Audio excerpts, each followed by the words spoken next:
तो friends, welcome to my YouTube channel. आज हम बायनोमियल थ्योरम स्टार्ट करेंगे, जो कि एक बहुत इंपॉर्टेंट चैप्टर है 11th मैथमेटिक्स का। ठीक है ना। हम देखेंगे कि बायनोमियल थ्योरम का यूज़ हम कहाँ पे करते हैं। ठीक है ना। पहले हम देखेंगे कुछ आइडेंटिटीज जो आपने पढ़ी होगी 8 से 10 तक। ठीक है, देखिए यहाँ पे मैंने क्या लिखा है, a प्लस बी का whole square, a minus B का whole square, a plus B का whole cube, a minus B का होल क्यूब। यहाँ तक आपने आइडेंटिटीज पढ़ी होगी। फिर आपने इनकी एक्सपेंडेड फॉर्म भी देखी होगी। अगर यहाँ a प्लस बी का होल स्क्वायर, इस एक्सप्रेशन की एक्सपेंडेड फॉर्म देखेंगे किसके बराबर होती है, A square plus 2ab plus B square. Similarly इसकी A square minus 2ab plus B square. Similarly इसकी A cube plus B cube plus 3ab A plus B. Similarly A minus B का whole cube, ये A cube minus B cube minus 3ab into A minus B. ये इनकी expanded form होती है। अच्छा, binomial theorem वजूद में क्यों आई, इसका यूज़ हमें कहाँ पड़ा। देखिए, अब हम देखेंगे कि मतलब अगर हमारे पास एक्सप्रेशंस होती थी जिनका पावर मोर देन 3 हो, तो उनके लिए हम क्या करेंगे, क्योंकि उनके लिए हमारे पास कोई आइडेंटिटी नहीं है। ठीक है ना। इस प्रॉब्लम को टैकल करने के लिए बायनोमियल थ्योरम वजूद में आई। अब हम देखेंगे कि बायनोमियल थ्योरम की जो इन जनरल उस एक्सप्रेशन की जो एक्सपेंडेड फॉर्म है वो क्या है। देखिए यहाँ पे a plus B raise power n, ये मेरे पास एक जनरल एक्सप्रेशन है। और अब हम इसकी एक्सपेंडेड फॉर्म देखेंगे, विच इज़ इक्वल, ये किसके बराबर होती है, ये होती है nc0 a raise power n b raise power 0। ठीक है ना। a पे क्या पावर पड़ेगा, जो यहाँ पे है ना यही, और ये a 0, ये b पे पावर पड़ेगा। फिर nc1, अब एक पे क्या पावर पड़ेगा, यहाँ पे n माइनस 1 ना, b रेज पावर 1। फिर nc2 a raise power n minus 2 b raise power 2। ठीक, plus nc3 a raise power n minus 3 b raise power 3, up to so on. अब हम लास्ट लिखेंगे इसकी एक्सप्रेशन ncn, यहाँ पे आएगा a raise power n minus n b raise power n।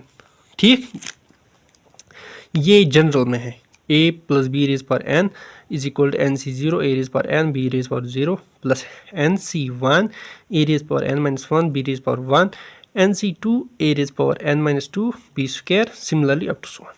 ठीक, इसी को हम बोलते हैं बायनोमियल थ्योरम। ओके, अब हम क्या करेंगे, अब हम कोई भी एक्सप्रेशन वहाँ ऊपर वाली जो आपने पढ़ी होगी है ना, इसको हम अब प्रूव करेंगे इस फॉर्म से, यानी कि बायनोमियल थ्योरम से अब हम इसको प्रूव करेंगे।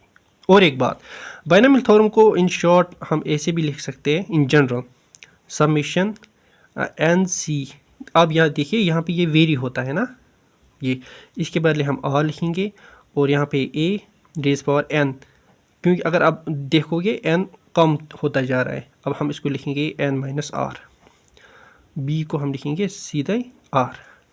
अच्छा, यहाँ पे हम लिखेंगे आर कहाँ से रन होता है, देखिए आर 0 से कहाँ तक जाता है, एन तक। इन शॉर्ट हम इसको ऐसे भी लिख सकते हैं।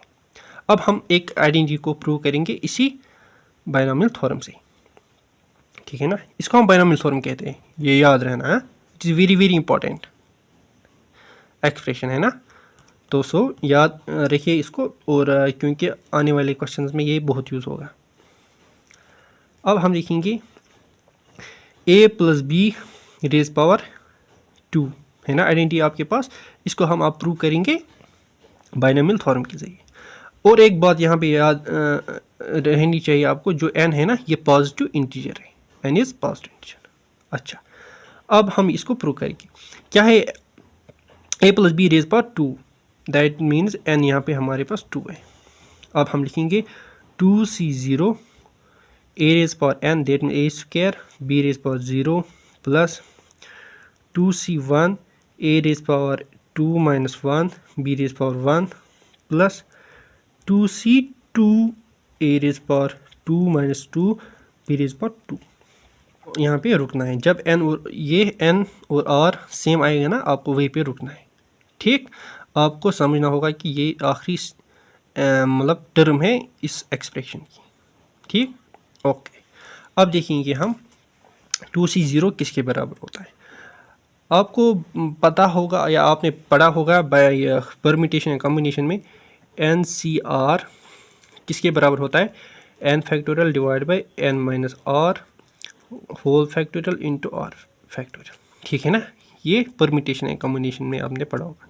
तो अब हम यही यूज़ करेंगे यहाँ पे। देखिए 2C0 यहाँ पे 2n है और 0r, तो लगाइए ये आएगा 2 factorial divide by 2 minus 0 factorial into 0 factorial, ठीक, प्लस सॉरी यहाँ पे क्या है a स्क्वायर, और एनीथिंग रेज पावर 0 आपको पता है इंटू 1, ठीक, प्लस सिमिलरली यहाँ पे 2 factorial divide by 2 minus 1 factorial into 1 factorial, ठीक, और यहाँ पे क्या बचेगा हमें a raise power 1 b raise power 1, 2 minus 1 is 1, plus यहाँ पे क्या आएगा 2 factorial divide by 2 minus 2 factorial into 2 factorial. Okay, यहाँ पे क्या आएगा a raise power 0 b square, ठीक।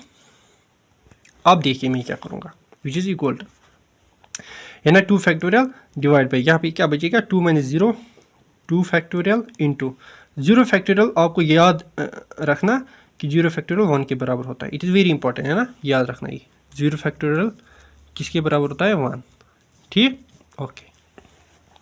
फिर यहाँ पे क्या है a स्क्वायर प्लस 2 फैक्टोरियल है ना, यहाँ ऊपर मैं लिखूँगा 2 factorial divide by 2 minus 1 1 into 1 factorial. 1 factorial 1 के बराबर होता है, ये भी याद रखना आप, 1 factorial is 1, 0 and 1 factorial always 1, ठीक। 2 minus 1 1 factorial that is 1 into 1 factorial always 1, okay.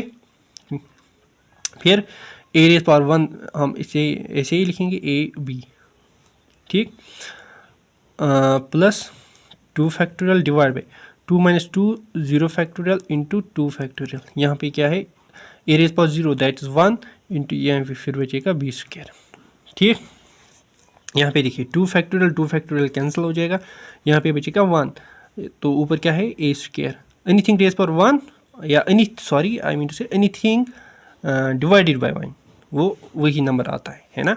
तो फिर ये बचेगा a स्क्वायर यहाँ पे प्लस 2 फैक्टोरियल किसके बराबर होगा 2 के बराबर, और a b सेम प्लस यहाँ पे देखिए 2 फैक्टोरियल कैंसिल, 0 फैक्टोरियल 1 के बराबर होता है। अभी मैंने बताया अगर किसी भी नंबर को हम 1 से डिवाइड करेंगे तो सेम नंबर आएगा वही, ठीक है ना। आई ना ये हमारी जो expanded form a plus B का होल स्क्वायर किसके बराबर आई a square plus 2ab plus b square. अब आपको पता चला होगा कि हम बाइनोमियल थ्योरम को कैसे यूज़ करेंगे। So stay with me in coming lectures we will use this form to solve many problems, okay।